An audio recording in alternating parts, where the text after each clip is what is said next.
Is the Creality Falcon A1 the best starter laser on a budget? We're going to find out in this video as I take you through the unboxing, setup, a full getting started guide, and of course a review at the end. I'll show you what worked well for me and what still needs a little bit of work in my opinion. I've got a lot of different material examples to get through, plus a bunch of upgrades and accessories to make your experience with this machine even better and make the machine itself more capable. You're not going to want to miss those. So let's get started.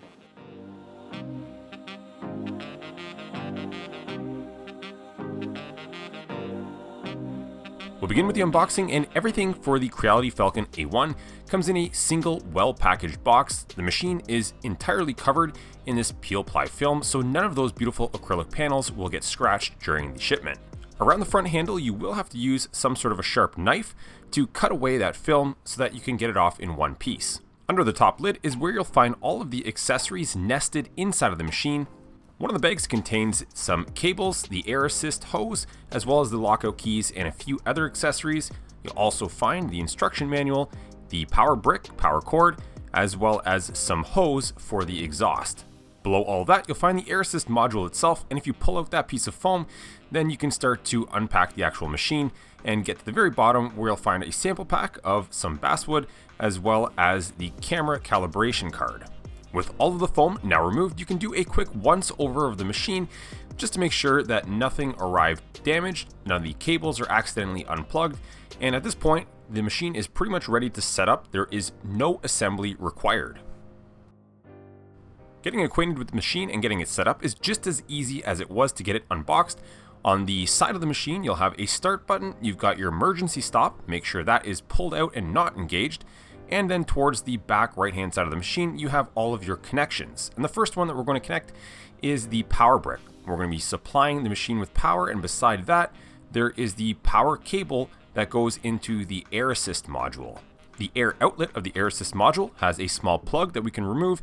Now we can attach the hose that was in the accessory bag. We'll slide it over the output port of the air assist module, and then we'll take the other end and attach it to the side of the machine. The accessory bag also comes with a pair of lockout keys, so we can insert those and unlock the machine. And finally, we've got the Type-C USB connector, which goes into the side of the machine, and the other end goes into our computer or laptop. At the back of the Falcon A1, we've got an exhaust port where we can attach the included flexible hose with the hose clamp that was also included in the accessory kit. The other end of the hose can be attached to a smoke and fume filtration system if you have one. Now, if you don't have access to one, I still think the best option is to get the smoke and fumes out a door or a window. These inline booster fans are very good for that, and I'll put a link to this one in the video description down below. However, the one catch is that it requires the use of 4-inch hose on either end. So what I did was come up with this 4-inch hose adapter. The one side fits a 4-inch hose over it, and the other end slips on top of the exhaust port at the back of the Falcon A1. If you have that inline booster fan, the advantage of the 4-inch hose is that it comes in really long lengths. I'll link to this high quality hose in the video description down below, and you can easily find this stuff in 25 or even 50-foot lengths to get to that door or window. You can buy an optional honeycomb bed that fits inside of the Creality Falcon A1, so I'll just insert that into the workspace so you can see what it looks like, and I'll turn the machine on. You can see the lights come on, lighting up the interior of the machine, and this is what your setup should look like now. As part of the machine setup process, the Falcon Design Space software is going to ask us to do a sample engraving, and we'll get to that in a moment, but we'll go ahead and get set up for that. And just a note, you do not need the honeycomb bed to do this. You can engrave on the bottom of the platform. What we're going to do is we're going to grab our focusing tool, which was in the accessory bag. We'll place it on top of our material. And again, this is 3mm thick basswood. And I'm going to position the laser module over top of the focusing tool. I'll use the thumb screws on the side, loosen them off so that I can move the module up and down. And I'm going to rest it on the highest position of the focusing block. Then I can tighten those thumb screws back down on the right hand side of the laser module, remove the focusing block, and now we have the module focused. The machine won't run with the lid open, so we have to close the lid. Now we can head over to our computer and we can download Falcon Design Space. I'm running Windows, so I'm going to download the Windows version, and once it's installed and running, I'll follow the on-screen prompts. So we've already turned the machine on and Windows has detected and installed the necessary drivers. And this is where the software is going to prompt you to do this test engrave, which I just mentioned. So we've already got this part set up. The Basswood is in there. The focusing tool has been used to focus the module. And now all we need to do is press the frame button. And you'll notice inside of your machine, the laser module is going to home itself in the bottom left-hand corner. And then without actually marking the wood, it's going to trace an outline of where the logo is going to be engraved. If you don't have your material lined up properly, then open the lid, readjust the position of your material, close the lid, and now you're ready to press start, and the first test engrave should begin. It should only take a minute or so for this test to complete, and you should recognize the logo as the Creality Falcon F. And if you performed all of those simple steps in the setup correctly, the logo should look pretty crisp and dark on this Basswood. We've now completed the initial setup and we're ready for our first small project. Since we're already set up to work with 3mm Basswood, I'm going to insert one of these 12" by 12" or roughly 300mm by 300mm sheets into our workspace. I do plan on performing some through cuts here, so you'll see that I am using the honeycomb bed and would highly recommend that you get one if you're going to be doing cutting and not just engraving. In Falcon Design Space, I selected the import button and I brought in my SVG file that I'm going to be working with here. I've selected and deleted some of the shapes that aren't going to fit inside of the workspace, and you'll notice that I don't have a picture of the interior of the Falcon A1, and that's because right now the camera is uncalibrated. Now later we will go through the calibration, but for now we're just going to complete a project without it. I think this will be a good way to understand the fundamentals of the software and the machine before we start using the camera. You'll see that I went ahead and deleted a few more of those shapes because I realized that the size of my workpiece is smaller than the canvas size here in Falcon Design Space. Down at the bottom, you'll see a drop-down menu for the framing button. And I'm going to go ahead and change some of these parameters to make sure that when we go to frame our graphics, it's very easy to determine whether or not they're going to fit on the workpiece. I've selected the rectangular border. I've also got it on a cyclic pass so that it will keep going around until I turn the framing button off. And you'll notice underneath there's a laser on button and a power percent, so you can go ahead and play with the percentage of power to make sure that you can see the laser during the framing process, but that it's not powerful enough to actually mark your material. I'll leave the rest of those settings to the default settings, and I'm going to change one more thing. I'll change the start position to absolute coordinates, and then I'll go ahead and press the frame button. And by choosing absolute coordinates, that just means that the origin of the entire workpiece is going to be in the very bottom leftmost corner of the machine. And then when you go to frame it, you'll notice that the laser module homes itself in the bottom left-hand corner of the machine and proceeds to frame accordingly. If I had selected current position, then the laser module would take its current position as the origin. I needed to move all my graphics over to the right-hand side, so I used Control A on my keyboard to select them, move them over, and one other thing I needed to change was the mode. So on the top, I used the drop-down menu to change from line engraving to line cutting. That will mean everything on layer 0, colored in black, will be a through cut. That through cut is going to use the power and speed settings that belong to the Basswood board material in this drop-down menu here. 3mm thick Basswood is the default material type when you open Falcon Design Space, so I didn't even have to change that. We'll get into more materials later, but for now, I'll begin this job by pressing the start button in the bottom right-hand corner of the screen. When the job first begins, you should notice that the air assist module starts making some noise as it's turned on, because you are going to want to use air assist when cutting through some of this Basswood material. The nice thing is that the software handles that automatically, and that's not a setting that you have to play with. As this job ran, it was pretty clear that the laser was making its way through the Basswood with very little effort as the pieces started to fall through the rest of the wood, and when I took them out, both sides were very clean. The air assist did a great job of keeping away burn marks, scorch marks, and on the backside, because I was using the honeycomb bed, I didn't see any burning or charring on the underside of these pieces. I would consider that a very nice result. Now going back into Falcon Design Space, I brought in the rest of the patterns that I had to delete the first time around. Right now they're on layer 1 and I've got them positioned over top of the previous patterns so I know that they're going to fit into my workspace. And one thing I want to point out here is that if I change the start position to current position, and you can see in that little graphic, the dot is in the bottom left-hand corner, then that's going to line up with this green dot here in our workspace, and that represents the bottom leftmost corner of an imaginary bounding box that outlines the entire graphic. So if we were to use this method of aligning our graphic with the workpiece, then you'd want to position your laser module in the bottom left-hand corner of the workpiece like I just showed you. That would be our new origin, and this is what is known as relative positioning. Up at the top, you'll also notice that I switched off the output of layer 0, and I made sure that layer 1 was also set to line cutting. Then I started this job and ended up with another very nice result with this 3mm basswood. You'll notice that all of the edges were cut through very clean. I didn't have to break away any of these pieces from the rest of the board, so it looks like the material preset provided by Creality, at least for this material, is quite good.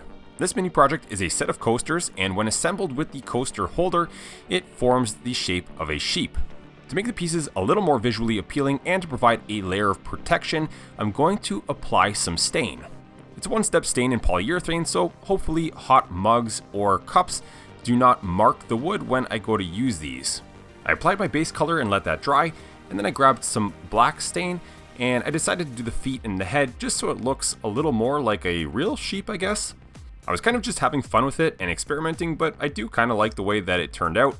And to assemble the rest of the sheep, I applied some wood glue to the body and the two pieces that make up the feet, because you don't want these two pieces to come apart. And once that glue dries, this little mini project is done. And I'll put a link in the video description down below where I got these files to this fun little project that's a perfect example of how easy it is to get up and running with this machine. Earlier in the video, I mentioned we're going to take a look at the camera calibration, so here we go. And this is where I experienced some challenge with the Falcon A1. So if you click on the camera tab, you'll be presented with some camera related options and parameters. And I would recommend you first click on and take a look at the camera calibration guide. Having a written guide is always useful, and in this guide it will give you some tips and tricks on how to get the best results. To the best of my knowledge, I followed all of these steps and precautions as closely as I could, and I think some of my struggles are probably related to the first release of the software and firmware, which has now already all been updated at this point, but I'll walk you through my experience anyways. It might be useful if anyone experiences similar issues in the future. So I'll go ahead and click the camera calibration button, and that's going to bring up these settings.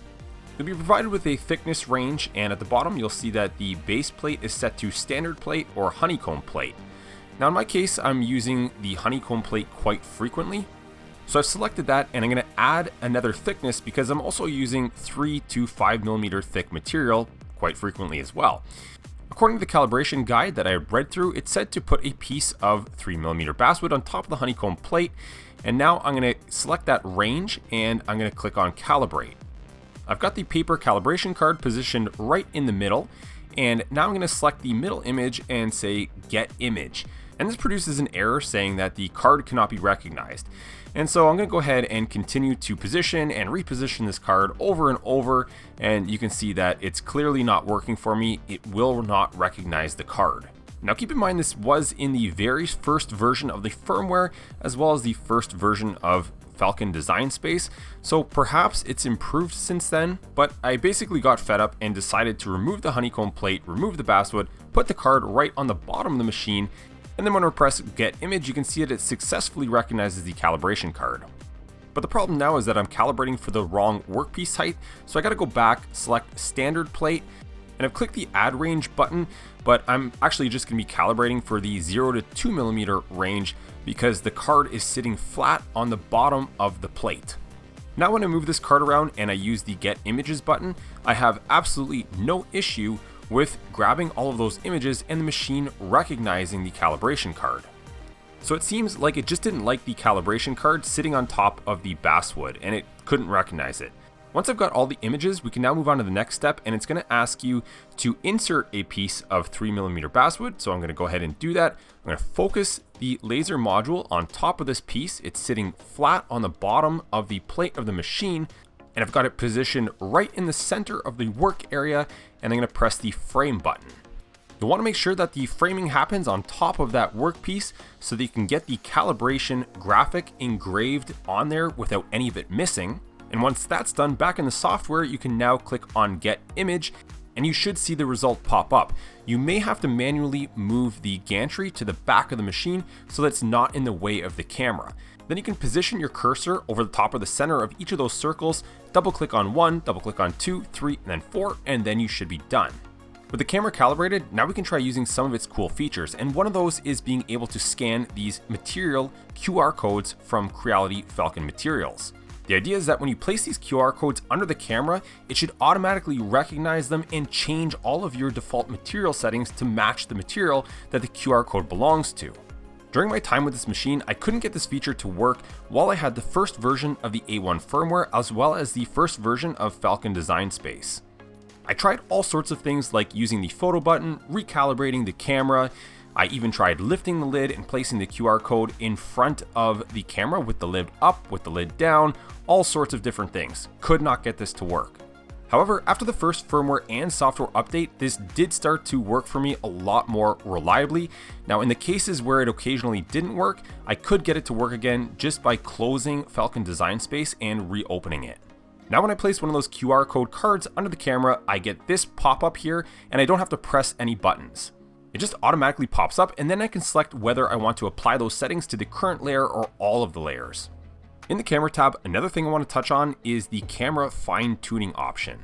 You'll want to use this feature if you're noticing that the engraving of your graphics is not perfectly lining up with the position of where they should be according to the picture taken by the camera. And so after running the basic camera calibration, what I like to do to get this perfectly dialed in is to import a graphic that has some sort of circular feature, and then I'll overlay that on top of one of the circles that was engraved during the calibration process.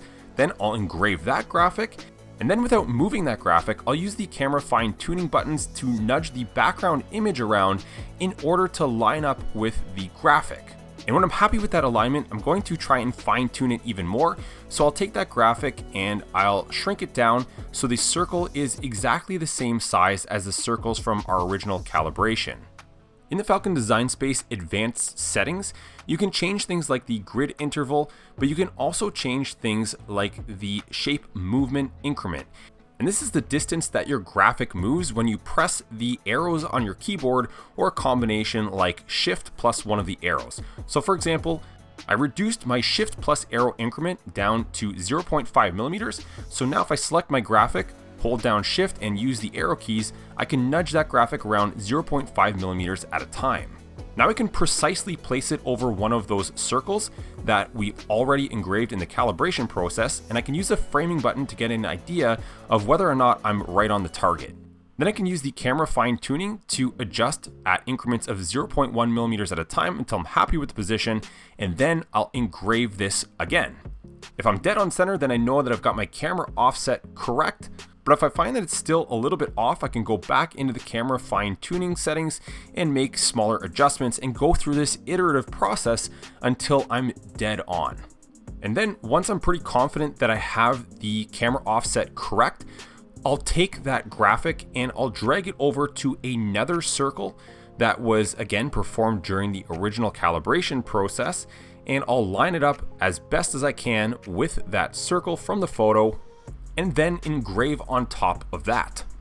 And if that alignment is good at a secondary position, then I know that my camera offset is correct, and pretty much anywhere that I place a graphic within that workspace should be pretty accurate. And so this process was pretty tedious, but once I did get all of those fine-tuning settings dialed in, I had perfect alignment.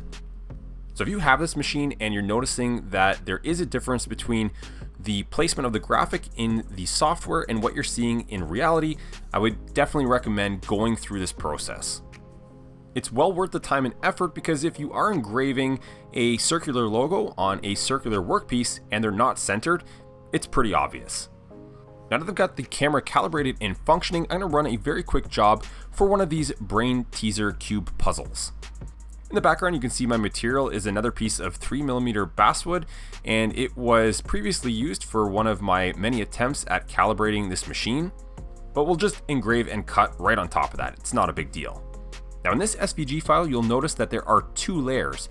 One of them is the black layer, which is layer 0, which I'll assign to line cutting, and layer 1 was the layer with the numbers, and I'll assign that to line engraving. Line engraving will fill in those numbers, so you will have seen in Falcon Design Space they were solid green, and when we go to process this job, not surprisingly, the numbers will get engraved and the lines will get through cuts. And just like the parts in the sheep project, all of the through cuts came out looking pretty clean. The engraved numbers could be slightly better. I think I could probably reduce the power setting a little bit. Personally, I think the engraving looks slightly too deep for my liking, so I may play with that preset value in the future. This particular design file was intended for use with 6mm basswood, so I basically went ahead and recut the exact same pattern on another sheet of 3mm, and then I can just glue the two patterns that are the same together to effectively get 6mm thick pieces. It was slightly tedious to do it this way, however, I thought it was probably less time consuming than going through the digital file and trying to edit the design so that it would work with 3mm thick materials.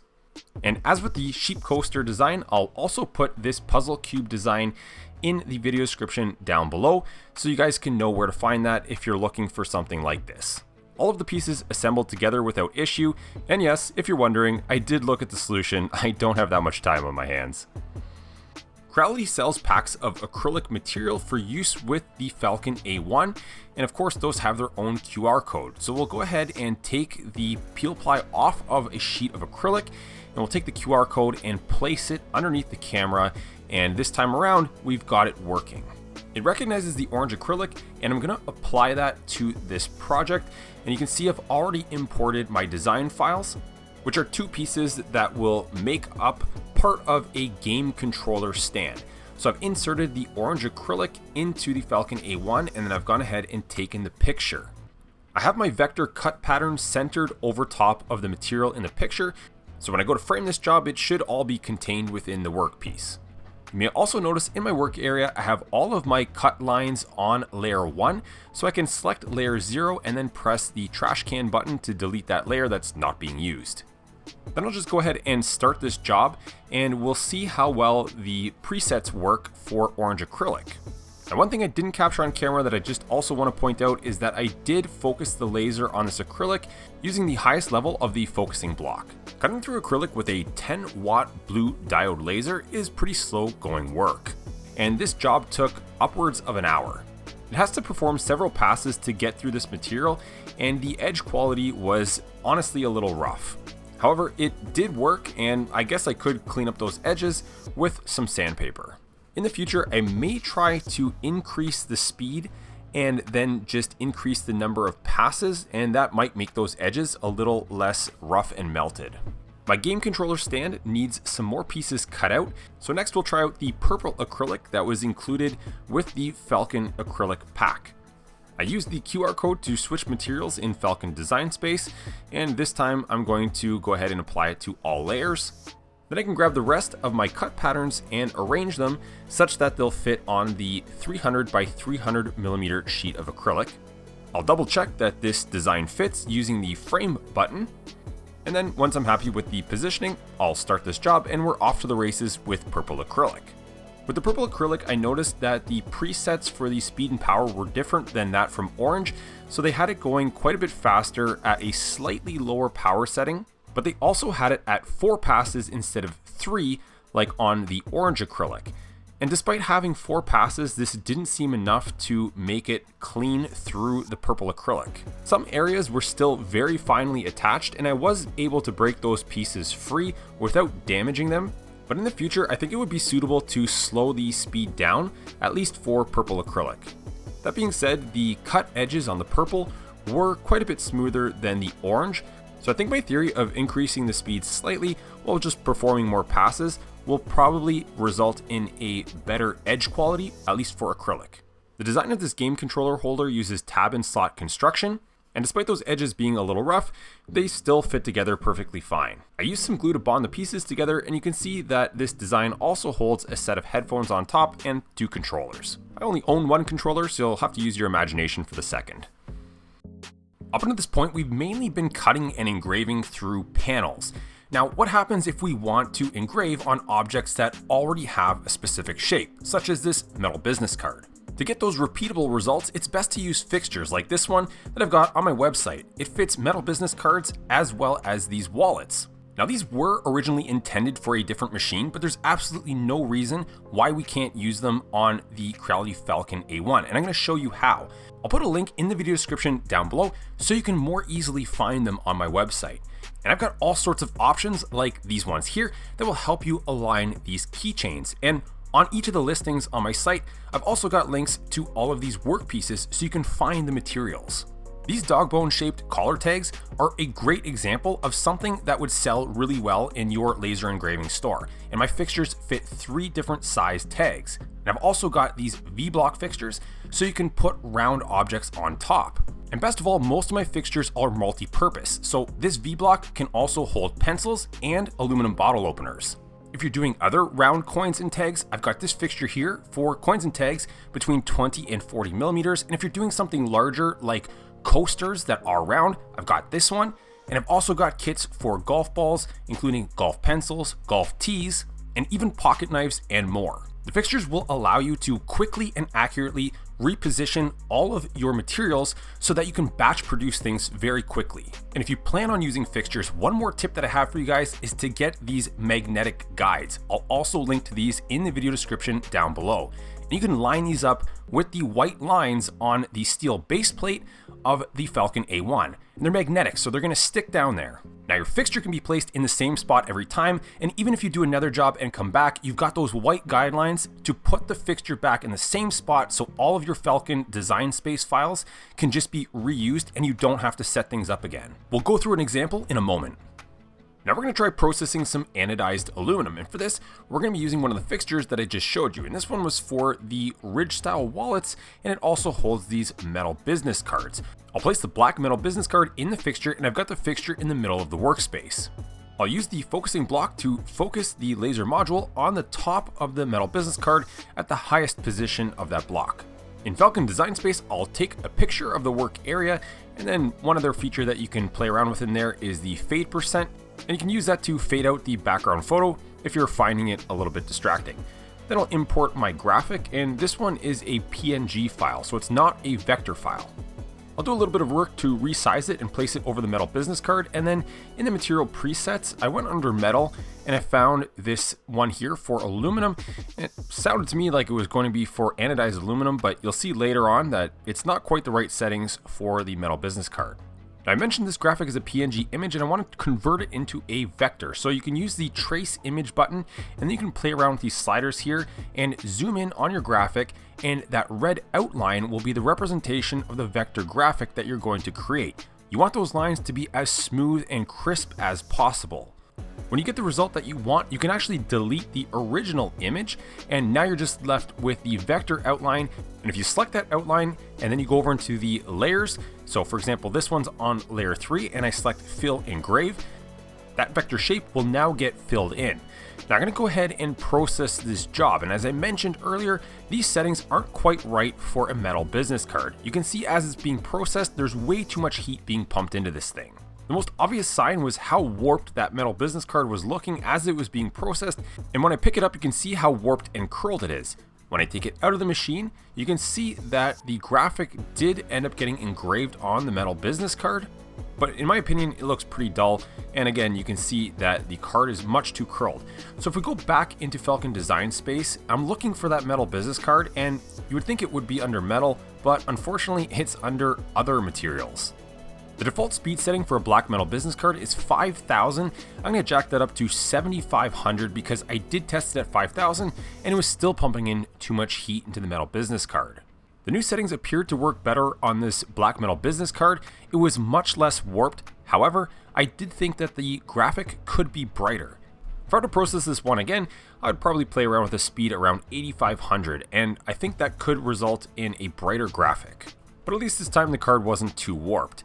Now I can move on to another example using more of my fixtures, and in this case we're going to be using the ones for these golf tees and pencils, and I've got the pencils loaded in, obviously not the golf tees. I'm going to take the focusing block, put it on top of the pencils, and I'll again be using the uppermost position of the focusing block to focus my laser module on top of these pencils. In Falcon Design Space, I'll use the camera to take the picture, and you can see the pencils in the background. Now I'm going to load in the digital template. With the purchase of any of my fixtures, you always get the digital template to use inside of your laser software. The purpose of it is to use it as a reference to accurately position your graphics or logos on top of the workpieces sitting in the fixture. So I've got this set right on top of the camera photo, and I've selected the text tool. So I'm just going to type in some generic text here, Creality Falcon A1. I'm going to set that layer to fill engrave so the text gets filled in and it's much easier to see. I'll reduce the size of the text, and then I can drag it down into position to line up at the center of the first pencil.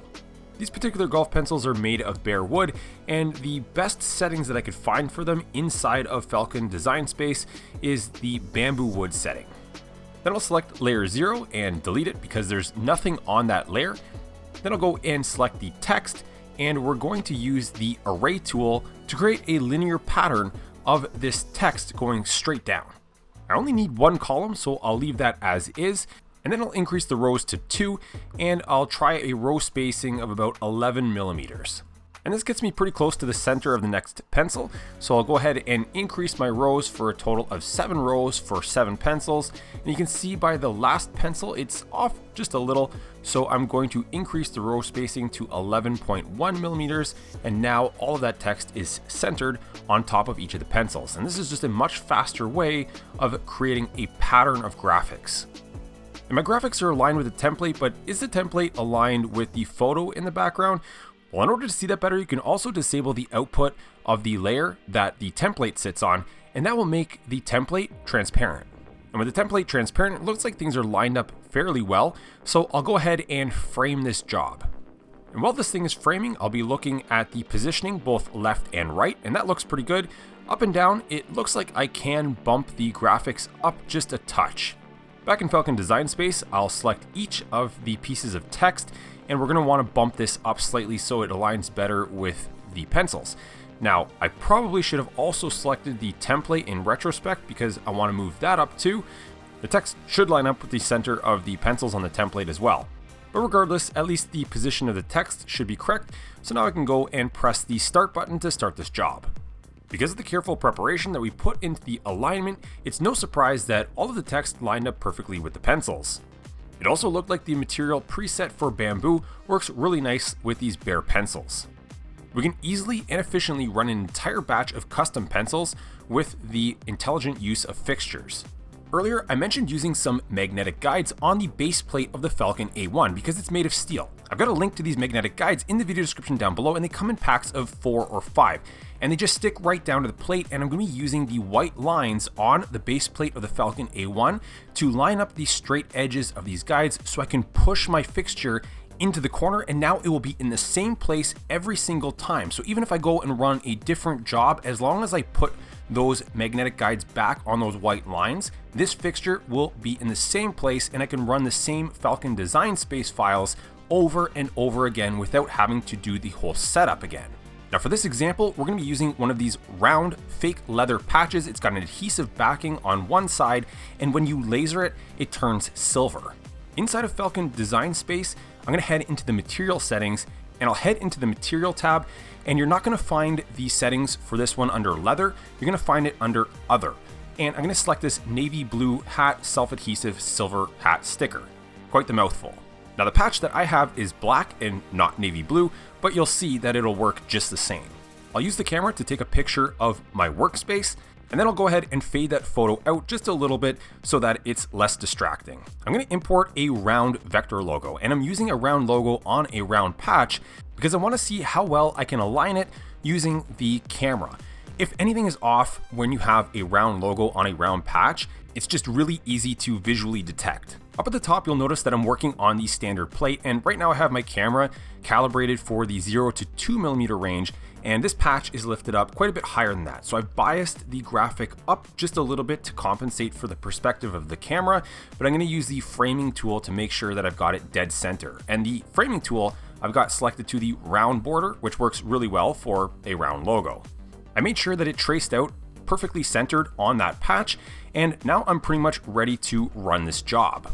And I just want to reiterate that the nice thing about using these magnetic guides with the fixtures is that if I save this Falcon Design Space file and I ever come back to want to run these patches again, all I need to do is put those magnets back in line with those white lines, open this file, put my fixture and patch down, and I'm ready to go. And if I'm running a batch of these patches, then I just need to remove the one that I just completed, put a new one in, and press start. Looking at the patch itself, I thought the preset for these patches was pretty good. It was intended for navy. For black, I probably would increase the power maybe 5%. One final thing I want to talk about is the height of the objects that you can fit inside of the Creality Falcon A1. The laser module is adjustable up and down, but you still don't get a whole lot of room in there. And so we can increase that height by adding some riser feet to the bottom of the Falcon A1. And I've got a set of those that you can find on my website, and it also comes with a tool caddy. So what we'll do is first look at the installation of the tool caddy so that we can keep all of our accessories that came with the Falcon A1 neat and organized. The panels on the side of the A1 are held on with some of these M2.5 screws, and we can remove the two at the back, and then the kit comes with longer ones, and these are the same M2.5 screws, but the drive size is slightly smaller. So we'll just get those installed, and now the tool caddy is fastened to the side of the A1, and we've got pockets for the focusing block along with the QR code cards, the cleaning brush that came in the accessory bag, and then there's 4 holes for the riser feet that I just talked about. These riser feet will lift your machine 35 millimeters. Now, in order to gain access to that extra height, we do have to do one thing first, and that would be to remove the bottom steel plate of the Falcon A1. And this can easily be achieved by manually moving the laser head out of the way, and on the left and right hand side of the machine, on the inside, you'll find 4 screws, 2 on each side. These are M3 socket head cap screws, so you'll just need a hex driver to remove those, and then you can pull down the front door of the A1 and slide that tray out. The bottom of the machine is now open, and we can tip it onto its side very carefully and install the riser feet. Now, the existing feet on there will remain. I'm just showing you that you can unscrew them. They're rubber bumper style feet, and the new riser feet are going to friction fit on top of those, so you can just push them on firmly. You can repeat this process at all 4 corners and then put the machine back right side up. You'll notice that these riser feet have 2 holes each, and if you have a workspace where you want to permanently attach them to your table, you can use 2 number 6 wood screws to fasten them down. Now we've got a whole bunch of extra space, but just keep in mind that the bottom of your machine is now open, and you're definitely going to want to wear laser safety glasses. You're now technically operating an open frame laser machine similar to the previous Falcon 2 models. And the advantage now, of course, is that we have more Z height to play with. You can see here that I'm putting in one of my V-block fixtures, and then I've got a water bottle on top of that, and the laser head clears. So now I could do a small logo on this bottle. In addition to being able to clear the V-block and the bottle under the machine when the tray is still in place, you can also store things like the power brick. Now, I just showed you that water bottle, so I'm sure you're wondering, will a rotary module fit? And the answer is yes, if your cylindrical object is small enough. However, if you're doing one of these water bottles whose diameter is just under 75 millimeters, it still won't fit. However, I am going to have a separate video and a solution for that. And it will look something like this, where if you need even more height, there will be separate extension legs that you can continue to stack on top of one another. So keep an eye out for the next Falcon A1 video where I cover cylindrical objects using the roller unit. So now it's time for the review. And I think Creality took a big step in the right direction with the A1. In the past, I did a few videos on the Falcon 2 22 watt and 40 watt laser engravers. Those were the previous models that were open frame machines, and they were a bit more complicated to use because they didn't have the Falcon design software at the time. I'm pretty sure now if you still have those machines, you can go back and use that software, but now it's much more friendly to use, as before you would have been stuck using Laser GRBL or paying for Lightburn. Despite the somewhat novel Core XY motion system on the Falcon A1, which is pretty similar to Creality's 3D printers, I think the biggest area of innovation that happened here was with the Falcon Design Space software. And if you guys have ever used Lightburn in the past, you'll notice that there are some similarities, and it kind of seems like a slightly dialed back version of Lightburn where they've provided you with the most commonly used features. Therefore, the layout of the software should feel pretty familiar if you've used Lightburn in the past, and it will be much more beginner user friendly, especially with that material preset library. And I think that's where this machine is going to nicely fit into the market as an entry-level laser machine on a budget. So it's got that 10-watt laser module, which is going to be great for doing engraving work mostly and some light cutting through thinner materials. If you're planning on doing more heavier cutting through thicker materials, you're either going to have to slow the speed down or perhaps perform multiple passes. Having the enclosed frame is great for beginner and advanced users alike. Nobody wants reflected laser light escaping from their machine. Safety is always a priority no matter where you are on your laser journey. And the other thing, speaking of safety, is the smoke and fumes. Again, having the enclosed frame is great for that. During my time with this machine, I didn't notice any smoke or fumes escaping from the machine. The seals were pretty good, and I had the A1 hooked up to a smoke and air purifier. And speaking of purifiers, I recently had the opportunity to attend the Creality 11th anniversary event where they made some exciting new product announcements. And one of those is a smoke and fume purifier that apparently, at least according to them, is going to outperform everything on the market. So that's something that you're going to want to keep an eye out for later in this year. At that event, they also announced the A1 Pro model.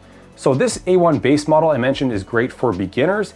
If you're looking for a machine that's slightly more capable, you may want to hold out and wait for the A1 Pro. As far as I can tell, it's going to have a 20-watt laser module, and I'm pretty sure they're going to be able to remove that, and it's going to be modular, and put in an IR laser. And if you're not familiar with the IR lasers, those are great for working with metals.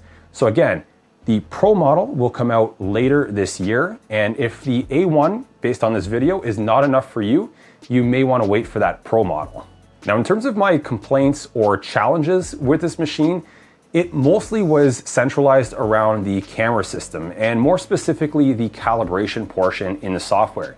I think Creality needs to do a slightly better job in making that process a little more user-friendly and intuitive. I had some slightly strange results that I found I had to do maybe too much toying around with to get exactly what I wanted. And eventually I got there, but it was just slightly too challenging for my liking. And after all that messing around, I noticed that my camera had a slight bias towards the left-hand side of the machine. And when I look back through the footage that I showed you guys in this video, I noticed earlier on, before messing around with all of that calibration, that didn't used to be the case. It used to be centered, and eventually it sort of drifted off to the left. Now, all of my graphics still lined up with the work pieces, but just the overall view was kind of biased to the left side of the machine. So I think I'm gonna try and do a factory reset on the machine and see if I can correct that. Inside of the software, I found that the material presets were generally pretty good. Some of them did need a little bit of massaging, but I also used xTool's machines pretty extensively as well as their software. And I found that it's generally normal to have to make slight tweaks to these presets. Sometimes the materials that you have are not exactly the same as the ones that they have and they set up those presets for. So again, this is pretty normal. One other thing that I did like was the fairly regular software updates being pushed to Falcon Design Space. With each software update, I've noticed that they are releasing more features. So most recently, I noticed that there is a 3D to 2D model generator. So you import a 3D model and it kind of slices it into 2D slices. So you've probably seen those models where they're cut out of 3mm basswood and they're slotted together and assembled to make like a 3D shape. So it looks like that can make those models for you out of a 3D model. And there's also new features like batch fill and a lot more to come. I think Creality is trying to go head to head with xTool with their new software and come up with like a very cohesive experience or ecosystem with the Falcon lineup. So that's it. What you have is a pretty nice 10-watt laser on a budget. And if you're in the market for one, based on all of the information that you've seen in this video or you found it helpful or useful, I've got affiliate links in the video description down below where you can find your own Creality Falcon A1. By using those links, you really help support this channel. I've also got a link to my website, embracemaking.com, where you can find all of the product upgrades that I showed you. It's another great way to support me and my work. And you're not going to want to miss the next video where I take the Falcon A1, the rotary module, and we figure out how to use those together. That's coming up, so hit that subscribe button so you don't miss it. Thanks for watching.